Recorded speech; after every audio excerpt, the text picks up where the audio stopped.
दोस्त vastu analyst ML Yadav. अभी आजकल एक बड़ी चर्चा है राहु केतु का राशि परिवर्तन, और सभी लोग बहुत चर्चा करते हैं कि इससे क्या होगा, क्या सभी की किस्मत बदल जाएगी या सभी की किस्मत में तकलीफें शुरू हो जाएंगी। बड़ा डरावना सा सीन क्रिएट किया हुआ रहता है अक्सर। और एक और शब्द है, मेरे दोस्त ज्योतिषी दोस्त जानते होंगे, एक शब्द हमेशा चलता है, राकेश। राकेश, राहु केतु शनि। एस्ट्रोलॉजी में, ज्योतिष में ये तीन शब्द बहुत ही डरावने हैं, बहुत ही डरावने शब्द हैं ये। और इनको अक्सर लोग नाम सुनते से ही डर भी जाते हैं, और इसका फायदा हमारे मित्र कुछ उठाते भी हैं। तो आइए आज हम चर्चा करते हैं राहु केतु क्या है। राहु केतु कोई मास, कोई वॉल्यूम, कोई पिंड नहीं है। राहु केतु एक इमेजिनरी पोजीशंस हैं, और ये पोजीशन है अर्थ के रिवॉल्यूशन और मून के रिवॉल्यूशन की। इसमें होता ये है, जिस तरह यदि पूरे ऑर्बिट में ये अर्थ यदि इस तरह से राउंड लगाती है, सूर्य के चक्कर लगाती है, और यदि ये सन है तो इस तरह से अर्थ हमारा अपना रिवॉल्यूशन पूरा करती है। लेकिन अर्थ के रिवॉल्यूशन को चंद्रमा पूरा करता है, तो इसीलिए यदि मान लो कभी घूमते हुए अर्थ यहाँ आए तो चंद्रमा उसके चारों ओर कुछ इस तरह से चक्कर लगाता है। और दोस्तों, ये जो है, ये पॉइंट और ये point, this is the nodes, transition nodes हैं, और इनको अंग्रेजी में इसको असेंडिंग नोड्स कहा जाता है। Ascending node and descending nodes.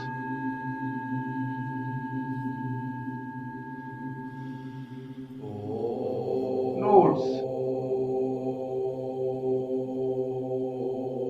ये काल्पनिक है, और ये जो इनका ऑर्बिट है एक दूसरे को यहाँ 5 डिग्री पर काटता है। तो क्या होता है, ये जहां भी ये टकराते हैं, ये असेंडिंग नोड्स हैं, ये डिसेंडिंग नोड्स हैं, और इस असेंडिंग नोड्स को कहा जाता है राहु, और ये केतु। और अंग्रेजी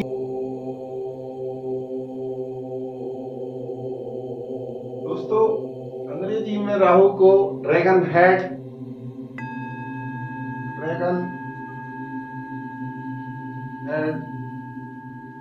और इसको केतु को ड्रैगन टेल भी कहा जाता है। दोस्तों, ये तो हुआ परिचय, जो मैंने आपको बताया कि राहु केतु एक्चुअली कोई हमारे ब्रह्मांड में या उसमें कोई मास या प्लैनेट्स कुछ नहीं है। ये एक इमेजिनरी जो है पोजीशन है अर्थ और मून के रिवॉल्यूशनरी रूट की, या हमारे जोडियाक्स में जो स्थिति बनती है। और ये राहु केतु की स्थिति हमेशा आमने सामने करेक्ट 180 डिग्री 180 डिग्री में हमेशा होती है। अब ज्योतिष में बात करें, यदि राहु राशि में हो तो केतु हमेशा 7वीं राशि में 180 डिग्री पर होगा। ये स्थिति हमेशा इनकी रहती है।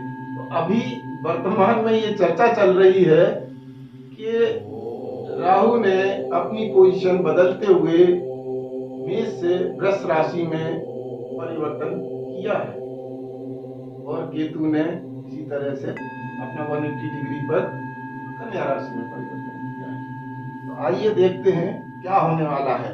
राहु केतु के राशि बदलने से क्या होने जा रहा है। किसी का छप्पर फटेगा, किसी की किस्मत फूट जाएगी या बहुत सारी राशि वालों की किस्मत बदल जाएगी। दोस्तों मैं आपको बता दूं, इस तरह से हम कुंडली का आकार बनाते हैं, आप सभी जानते हैं।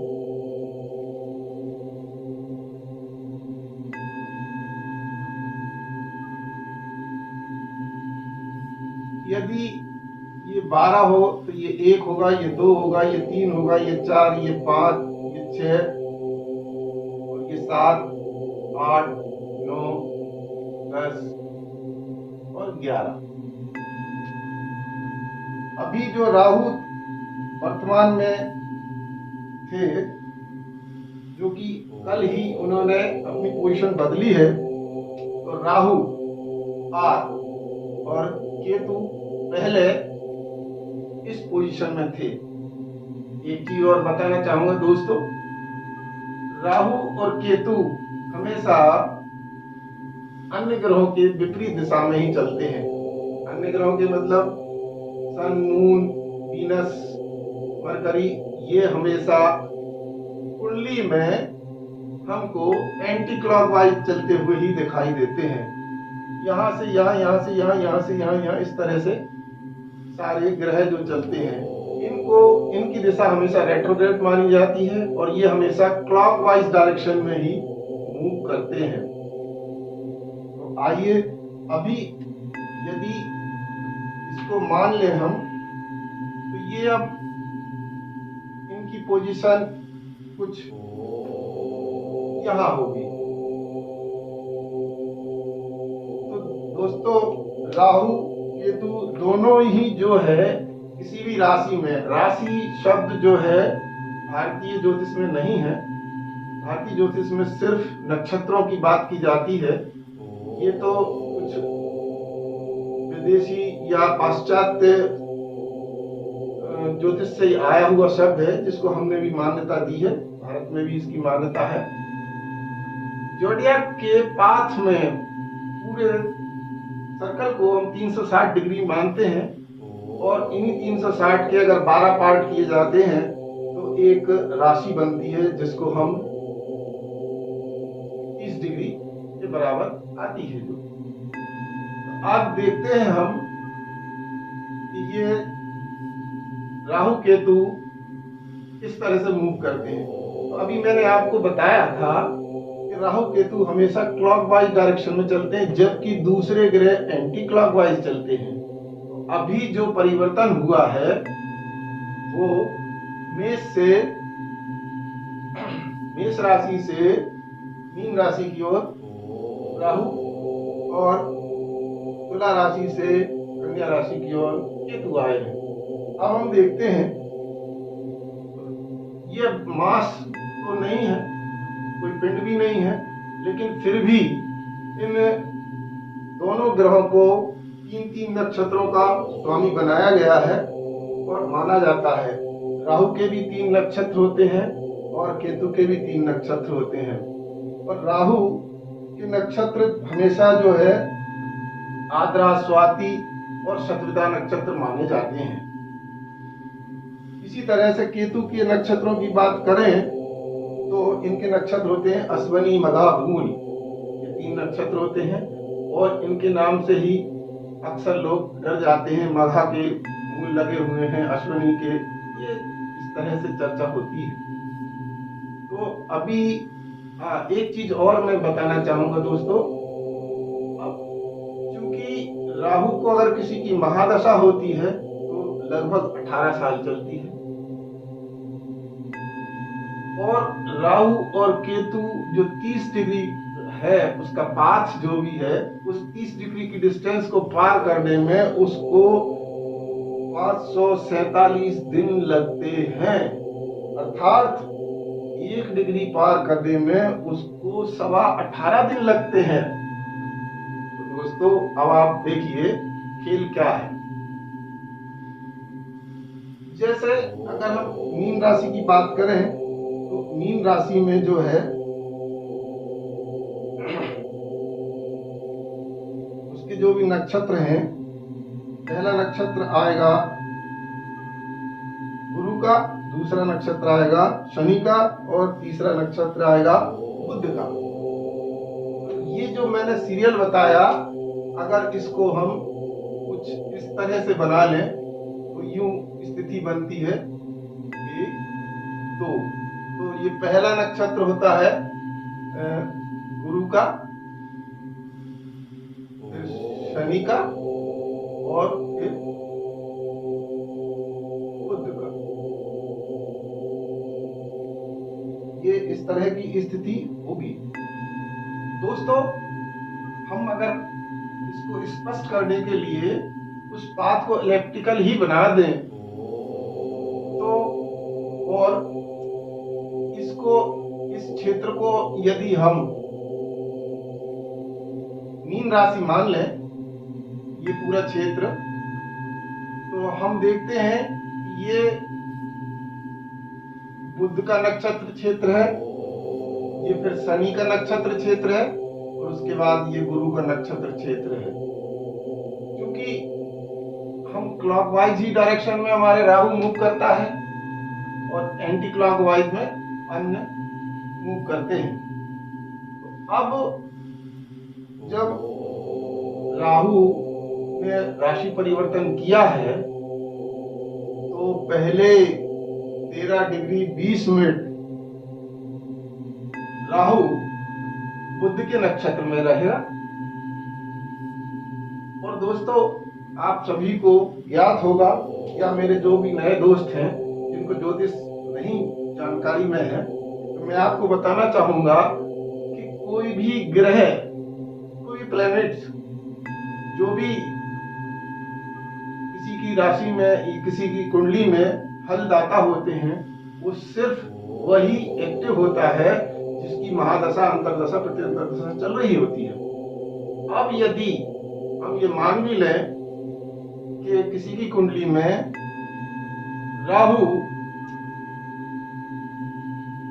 की महादशा चल रही है और अब राहु ने राशि परिवर्तन कर लिया, तो राशि तो जो है पूरी की पूरी जो है गुरु की कहलाती है, लेकिन उसके 3 खंड होते हैं, 13 degree 20 minute, 13 degree 20 minute, 3 degree 20 minute. इसमें सबसे कम समय गुरु के लिए दिया जाता है। और ये 13 डिग्री 20 मिनट, 13 डिग्री 20 मिनट पार करने के लिए राहु को लगते हैं 243 दिन। 243 दिन यहाँ रहेगा, 243 दिन यहाँ रहेगा राहु, और 61 डेज जो बैलेंस बचेंगे, 547 डेज, इस सबको पार करने में इसको 547 days, it will take time 547 days now। तो अब हम बात करते हैं, ये जो इतना हमने किस्सा आपको सुनाया, ये जो कहानी सुनाई, क्यों सुनाई, तो हम ये देख रहे हैं कि अब कोई भी ग्रह किसी भी राशि में आने के बाद क्या फल देता है। तो वही ग्रह फल देगा जिसकी किसी कुंडली में यदि महादशा, अंतरदशा या प्रत्यंतर दशा चल रही हो। तो और वो ग्रह किसके फल देता है? तो हमेशा कोई भी ग्रह उसके फल देता है जिसके नक्षत्र में होता है। जैसे अभी राहु बुध के नक्षत्र में आया है, तो ये जिसकी भी कुंडली हम माने तो, और कैसे फल देता है? राहु और केतु, इनका खुद का कोई अस्तित्व नहीं है, तो ये राहु केतु जिस ग्रह के साथ होते हैं या जिस ग्रह के नक्षत्र में होते हैं या जिसके साथ कंज्वाइन करते हैं या जिस ग्रह की दृष्टि इन पर पड़ती है तो उस तरह के फल देते हैं। दोस्तों, यहां मैं बताना चाहूंगा, दृष्टि, एस्पेक्ट, एक दूसरे को देखना, ये जो है, यदि कोई भी प्लेनेट राहु को देखता है, अब देखने के लिए पर्टिकुलर सिस्टम्स हैं उसके, 60 डिग्री से देखेगा, 90 डिग्री से देखेगा, 120 डिग्री से देखेगा, इनके अपने अपने इफेक्ट होते हैं और अपने अपने रिजल्ट होते हैं। अगर मैं आपसे बताना चाहूँ कि 60 डिग्री बहुत अच्छा माना जाता है, अच्छे रिजल्ट मिलेंगे पर्टिकुलर सब्जेक्ट के, 120 में भी अच्छे रिजल्ट मिलते हैं, जबकि अन्य में अच्छे रिजल्ट नहीं कहे जाते हैं। तो अब आपको शायद थोड़ा समझ में आया होगा कि अब राहु अभी तक जो है मेष राशि में थे, अब मीन में आ गए हैं, और मीन में आने के बाद जिन लोगों की बुध की दशा या राहु की महादशा या बुध का अंतर या बुध का प्रत्यंतर या राहु का प्रत्यंतर चल रहा है, उन्हीं लोगों को राहु उनकी स्थिति के अनुसार, स्थिति मीन्स अब ये राशि किसी के पहले घर में हो सकती है, किसी के दूसरे घर में हो सकती है, ऐसे सर 12 पार्ट होते हैं, 12 घरों में हो सकती है। घर मीन्स हाउस, और हाउस मीन्स उनके अपने गुणधर्म, जैसे पहले घर में है तो खुद के लिए, दूसरे घर में है तो धन परिवार के लिए, तीसरे घर में है तो मैनिफेस्टेशन के लिए, उसके पराक्रम के लिए, चौथे घर में है तो सुसंसाधन के लिए, जमीन जायदाद के लिए, इत्यादि इत्यादि। इस तरह से बहुत ज्यादा हल्ला मचाने की कोई आवश्यकता नहीं है। अब राहु जो है सभी के लिए गुरु बृहस्पति के साथ बुध के फल देगा, जो कि एक अच्छा माना जाएगा, क्योंकि बुध बुद्धि के देवता और बृहस्पति विजडम है। ये आपको आपकी परिस्थिति अनुसार जिस भी हाउस में है आपका राहु, उसके हिसाब से ये फल देंगे। और मैं समझता हूं कि शायद अब राहु केतु शनि का डर निकल गया होगा, क्योंकि मैंने आपको बताने की कोशिश की कि वास्तव में राहु कोई प्लेनेट नहीं है, कोई मास नहीं है, कोई पिंड नहीं है, इसका अपना एक जो है दो, जैसे मैंने बताया था, ये अगर मून का ऑर्बिट है और ये अर्थ का है, ये जो पोजीशन है इनको हम राहु और केतु मानते हैं, और ये पोजीशन क्लॉकवाइज हमेशा मूव करती है, जबकि ग्रह हमारे एंटी क्लॉकवाइज चलते हैं। तो दोस्तों, राहु केतु से डरिए नहीं, दोस्ती कीजिए, अच्छे प्लेनेट हैं, सभी अच्छे हैं, सभी खराब हो सकते हैं। ये तो फर्क पड़ेगा आपकी कुंडली में किसकी दशा, किसका अंतर, किसका प्रत्यंतर ये चल रहा है, और वो किन किन हाउसेस के लॉर्ड हैं। धन्यवाद।